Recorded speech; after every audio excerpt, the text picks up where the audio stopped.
Hello guys, இன்னைக்கு நம்ம ரொம்ப வித்தியாசமான சில சம்பவங்களை பார்க்க போறோம். அதாவது இறந்து போனதை நினைச்சு அவங்களை சுடுகாடு வரைக்கும் கொண்டு போய் மறுபடியும் உயிரோட வந்தவங்களோட உண்மை சம்பவங்களை பார்க்க போறோம். அதுக்கு முன்னாடி நேசவரி டாக்கீஸ்ன்ற நம்ம சேனலுக்கு புதுசா வரீங்கன்னா சப்ஸ்கிரைப் பண்ணாதவங்க சப்ஸ்கிரைப் பண்ணிக்கோங்க. பக்கத்துல இருக்க பெல் பட்டனை கிளிக் பண்ணிக்கோங்க. அப்பதான் நம்ம வீடியோ போட்ட உடனே உங்களுக்கு நோட்டிபிகேஷன் உடனே வரும். சரி வாங்க இன்னைக்கான வீடியோவை டீடைலா பார்க்கலாம். முதல் நம்ம பார்க்கக்கூடிய இந்த சம்பவம் ஹரியானால நடந்திருக்கு. தர்ஷன் சிங் அப்படின்ற 80 வயசான பெரியவருக்கு ஹார்ட் அட்டாக் வந்திருக்கு. ஹாஸ்பிட்டல் அவர் இறந்து போயிட்டாருன்னு சொல்லிட்டாங்க. அந்த பெரியவரோட சொந்த பேரன் ஒரு ஆம்புலன்ஸை பிடிச்சு அந்த பெரியவரோட பாடியை வீட்டுக்கு எடுத்துட்டு போய்கிட்டு இருக்கான். ஹாஸ்பிட்டல் இருந்து வீட்டுக்கு போறது கிட்டத்தட்ட 100 கிலோமீட்டர் ஆகும். அப்படி போய்கிட்டு இருக்கும்போது சொந்தக்காரங்களுக்குலாம் ஃபோன் பண்ணி எல்லாத்தையும் சொல்லிடுறான். அவங்களும் இறுதி சடங்குக்கு என்னென்ன தேவையோ எல்லாம் ஏற்பாடு பண்ணிட்டாங்க. பெரியவரை எரிக்கிறதுக்கு கூட விறகெல்லாம் வாங்கிட்டாங்க. அப்ப திடீர்னு அந்த டெட் பாடி எடுத்துட்டு போய்கிட்டு இருக்க ஆம்புலன்ஸ் ஒரு பள்ளத்துல ஏறி இறங்குது. அடுத்த நிமிஷமே அந்த பெரியவரோட கை கால்லாம் துடிச்சிருக்கு. இதை பார்த்து அந்த பேரன் என்ன பண்றான், பக்கத்துல இருக்க ஹாஸ்பிட்டலுக்கு ஆம்புலன்ஸ் உடனே திருப்ப சொல்றான். அந்த இடத்துல அந்த பெரியவரோட பாடியை டாக்டர்ஸ் எல்லாம் செக் பண்ணி பாக்குறாங்க. அவர் உயிரோட இருக்காரு. கொஞ்ச நேரத்துக்கு முன்னாடி அவர் இறந்துட்டதா சொன்னாங்க. எப்படி உயிரோட வந்தாரு அப்படின்னு அந்த பெரியவரை சரிமா பாத்துக்கிட்டு டாக்டர்ஸ் கிட்ட கேள்விக்கு மேல கேள்வியா அந்த பேரன் கேட்கறான். மெடிக்கல் ஹிஸ்டரியில இது ரொம்பவே முக்கியமான கேஸ். 102 கேஸ் மட்டும் அப்படி வரும். அந்த டாக்டர் செக் பண்ணப்போ ஹார்ட் பீட் இல்லாம இருந்திருக்கலாம், பல்ஸ் இல்லாம இருந்திருக்கலாம். அதனால அவங்க டெத்னு கன்ஃபார்ம் பண்ணிருக்கலாம். ஆனா பள்ளத்துல ஏறி இறங்கின உடனே அவரோட ஆர்கன்ஸ் எல்லாம் அதிசயமா செயல்பட ஆரம்பிச்சிருக்கலாம் அப்படின்னு டாக்டர்ஸ் எல்லாம் விளக்கம் கொடுக்குறாங்க. செத்து போனதை நினைச்ச அந்த பெரியவர் இப்படி மறுபடியும் உயிரோட வந்துட்டார். அடுத்து டெல்லியில இதை விட மோசமான ஒரு சம்பவம் நடந்திருக்கு. 40 வயசான குமார்னு ஒருத்தர் ரோட்ல நடந்து போய்கிட்டு இருக்கும் மோட்டார் சைக்கிள் அடிச்சு ரொம்ப சீரியஸா அவர் ஹாஸ்பிட்டல் கூட்டிட்டு வந்திருக்காங்க. செக் பண்ணி பார்த்து டாக்டர்ஸ் அவரை இறந்துட்டதா சொல்லி மறுநாள் காலையில போஸ்ட்மார்ட்டம் பண்றதுக்காக அவர் ஒரு கேரி பேக்ல சுத்தி மார்ச்சுரியில இருக்க ஃப்ரீசர் பாக்ஸ்ல வச்சிருக்காங்க. இறந்து போனது குமார் தானான்றத கன்ஃபார்ம் பண்றதுக்காக குமாரோட ரிலேட்டிவ்ஸ் எல்லாம் வந்திருக்காங்க. இறந்து போனதை நினைச்ச குமாரோட கை கால் எல்லாம் துடிச்சிருக்கு. இதை பார்த்து அவரோட சொந்தக்காரங்க எல்லாம் பதறி போய் டாக்டரையும் போலீஸையும் கூப்பிட்டு கத்திருக்காங்க. இவர் செத்துட்டதா சொன்ன டாக்டருக்கு ஒண்ணுமே புரியல. நான் கிட்டத்தட்ட இவரோட ஹார்ட் பீட்டையும் பல்ஸையும் 4 தடவைக்கு மேல செக் பண்ணேன். இப்படி பண்ணி இவரோட டெத்தை நான் கன்ஃபார்ம் பண்ணேன். எப்படி மறுபடியும் உயிரோட வந்தாருன்னு தெரியலையா அப்படின்னு ஆச்சரியமா டாக்டர் பாத்துக்கிட்டு இருக்காரு. சரி நீங்க சொல்ற மாதிரி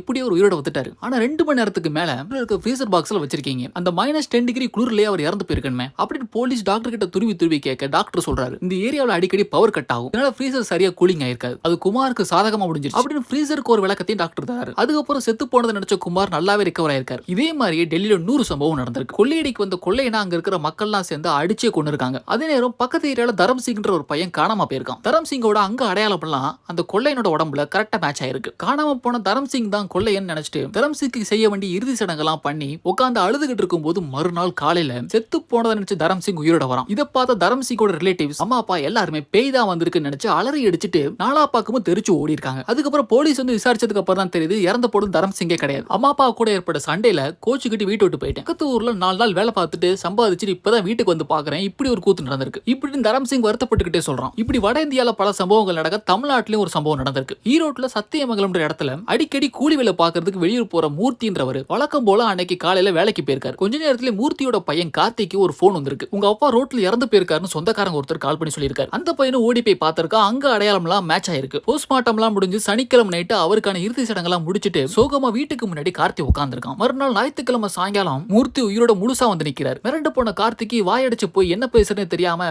பேந்த முழிச்சிட்டு இருக்கான். போலீஸ் வந்து விசாரிச்சதுக்கு அப்புறம் தான் தெரியுது இறந்து போனது மூர்த்தியே கிடையாது. மூர்த்தியோட அங்க அடையாளங்கள் மேட்ச் ஆன யாரோ ஒருத்தரோட பாடிக்கு இறுதி சடங்கு பண்ணிருக்காங்க. இப்படி இந்தியாவில தான் இந்த மாதிரி கொடுமையில நடக்குதுன்னு பார்த்தா வெளிநாடுகள்ல இதே நிலைமை தான். போலந்துன்ற நாட்டுல காபில்னு ஒரு 25 வயசு பையன் ஒரு பப்ல உட்கார்ந்து ஓட்கான்ற ஆல்கஹால் ரொம்ப அளவுக்கு அதிகமா எடுத்திருக்கான். இதனால அவனுக்கு மாரடைப்பு வந்திருக்கு. ஹாஸ்பிட்டல்ல டாக்டர்ஸ் செக் பண்ணி பார்த்திருக்காங்க. அவன் இறந்து போனதா டிக்ளேர் பண்ணி அவன் போட்டிருக்கிற எல்லா ட்ரெஸ்ஸையும் கழட்டி மார்ச்சுல இருக்கிற ஃப்ரீசர் பாக்ஸ்ல படுக்க வச்சிருக்காங்க. அடுத்த 1 மணி நேரத்துல மார்ச்சரிக்குள்ள இருந்து ஏதோ ஒரு சத்தம் கேட்குது. யாரோ தட்டுற மாதிரி இருக்கு. வெளியே இருந்த செக்யூரிட்டி கார்டு என்னன்னு ஃப்ரீசர் பாக்ஸை திறந்து பார்த்திருக்கான். இந்த பையன் உயிரோட இருந்திருக்கான். ரொம்ப குளிருது, எனக்கு போர் வருந்தா கொடுங்களேன்னு கேட்டிருக்கான் செக்யூரிட்டி கார்டு. இதை பார்த்து அந்த கார்டுக்கு என்ன சொல்றேன்னு தெரியல. பதறி போய் கத்திக்கிட்டு டாக்டர்ஸை கூட்டிட்டு வந்து பாக்குறான். கொஞ்ச நேரத்துல பின்னாடியே போலீஸும் வந்துடுறாங்க. கொஞ்ச நேரம் கழிச்சு தரவா செக் பண்ணதுக்கு அப்புறம் தான் தெரியுது அந்த பையன் சாகவே இல்லை, உயிரோட தான் இருக்கான். இது எப்படி நடந்துச்சு, செத்து போனதா நினைச்சு உயிரோட இருக்கிற பையனை போய் ஃப்ரீசர்ல வச்சிருக்கீங்களேன்னு போலீஸ் கண்ணா பின்னான்னு டாக்டர்ஸை திட்டுறாங்க. அப்ப அந்த பையனை செக் பண்ணி டாக்டர் என்ன சொல்றாரு, டாக்டர்ஸ் ஆன எங்க மேல எந்த தப்பும் கிடையாது. இந்த மாதிரி 100ல ஏதாவது 1-2 கேஸ் நடக்க செய்யும். இந்த பையன் அளவுக்கு அதிகமா ஓட்கான்ற போதை பொருள் எடுத்திருக்கான். அப்ப அவனோட இதயமும் பல்ஸும் சடனா ஸ்டாப் ஆயிருக்கு. கொஞ்ச நேரத்துல ஏதோ ஒரு மிராக்கல் நடந்து மறுபடியும் இவரோட ஹார்ட் பீட் ஆரம்பிச்சிருக்கு அப்படின்னு டாக்டர் போலீஸ் சமாதானம் பண்ணிட்டு இருக்காரு. சரி இந்த பையன் என்ன பண்றான்னு பார்த்தா ட்ரெஸ் எல்லாம் போட்டுக்கிட்டு வீட்டுக்கு போறான்னு பார்த்தா மறுபடியும் ஓட்கா குடிக்கிறதுக்காக பப்புக்கு போறான். சைனால இதோட ஒரு படி மேல போய் பார்த்தவங்க மிரண்டு போற அளவுக்கு ஒரு சம்பவம் நடந்திருக்கு. 95 வயசான பாட்டி ஒருத்தவங்க கால் தவறி கீழே விழுந்து தலையில பலமா அடிபட்டு இருக்கு. 2 வாரத்துக்கிட்ட ஹாஸ்பிட்டல் ஐசியூல வச்சு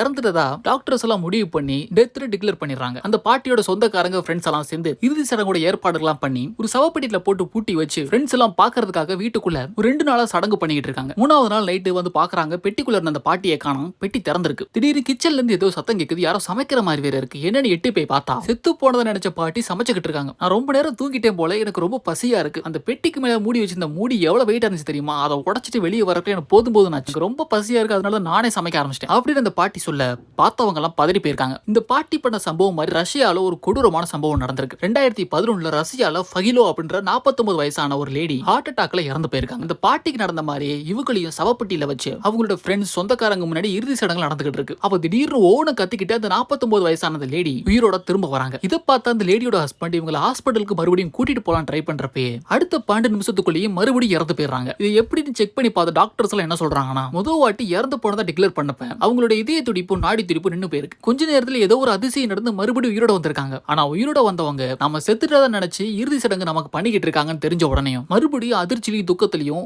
100 ஹார்ட் அட்டாக் வந்திருக்கு. இதுல உண்மையிலேயே அந்த அம்மா இறந்து போயிருக்காங்க. முதல் தடவை ஹார்ட் அட்டாக் வந்தப்ப அவங்க இறந்து போயிட்டாங்களா இல்லையான்றத டாக்டர் சரியா செக் பண்ணல. அவங்கனாலதான் என் ஒய்ஃப் உயிரோட வந்து மறுபடியும் இறந்து போயிட்டாங்கன்னு அந்த அம்மாவோட ஹஸ்பண்ட் டாக்டர்ஸை பார்த்து பயங்கரமா கத்திருக்காரு. இதை விட விசித்திரம் 2014 கென்யால ஒரு சம்பவம் நடந்திருக்கு. பால்ன்றவர் தற்கொலை பண்ணிக்கிறதுக்காக பூச்சி மருந்து குடிச்சிருக்காரு. இவருக்கு வயசு வெறும் 24 தான். இவர் குடிச்ச பூச்சி மருந்து வெளியே எடுக்கிறதுக்காக டாக்டர் சில மருந்து கொடுத்திருக்காங்க. கொஞ்ச நேரத்தில் அவரோட ஹார்ட் பீட்டும் உள்ள இருக்கிற உள்ளுறுப்புகள் எல்லாமே செயலிழந்து போயிருக்கு. இதனால அவர் இறந்து போயிட்டதை டிக்ளேர் பண்ணி ஒரு 24 மணி நேரம் மார்ச்சுரியில வச்சிருக்காங்க. மறுநாள் இந்த பாடியை போஸ்ட்மார்ட்டம் பண்ணலாம்னு பக்கத்துல போறப்ப இறந்து போனதை நினைச்சு இந்த பால் எதுவுமே நடக்காதம உயிரோட வந்திருக்காரு. இது பார்த்த எல்லாருமே அதிர்ச்சிக்குள்ளாயிருக்காங்க. இது எப்படி நடந்துச்சுன்னு சயின்டிபிக்கல் டாக்டர்ஸ் என்ன சொல்றாங்கன்னா, தற்கொலை பண்றதுக்காக அவர் குடிச்ச பூச்சி மருந்தும் அதுக்கு மாத்து மருந்தா கொடுத்த மருந்தும் கெமிக்கல் ரியாக்ஷன் ஆகி தற்காலிகமா அவரோட உள்ளுறுப்பெல்லாம் செயலிழந்து போயிருக்கு. நல்ல நேரம் கொடுத்த மருந்து 24 மணி நேரத்துல செயலிழந்து அவர் மறுபடியும் உயிரோட வந்திருக்காரு. போஸ்ட்மார்ட்டம் மட்டும் கொஞ்ச நேரத்தில் நடந்துருந்துச்சுன்னா இவரால எப்பவும் உயிரோட வர முடியாது. இந்த ஆளுக்கு ஆயுசு கெட்டிதான் அப்படின்னு டாக்டர் சிரிச்சுக்கிட்டே சொல்லியிருக்காங்க. இதை விட ஒரு படி மேல போய் ஒரு சம்பவம் நடந்திருக்கு. 2007 வெனிசுலான்ற ஒரு இடத்துல கமிசோ அப்படின்ற 33 வயசான ஒரு ஆள்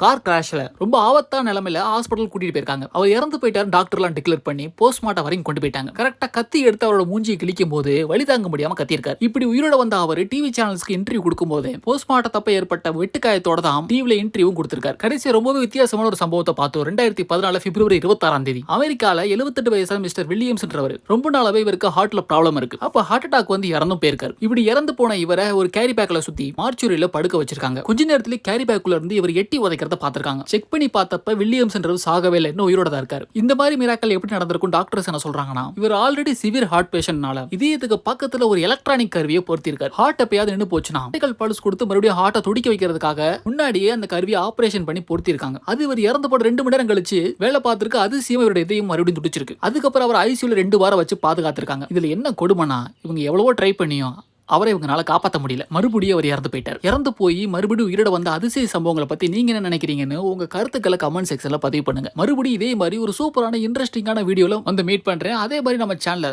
சப்ஸ்கிரைப் பண்ணாதவங்க சப்ஸ்கிரைப் பண்ணிக்கோ. அடுத்த வீடியோல உங்களை வந்து மீட் பண்றேன். Thank you and bye.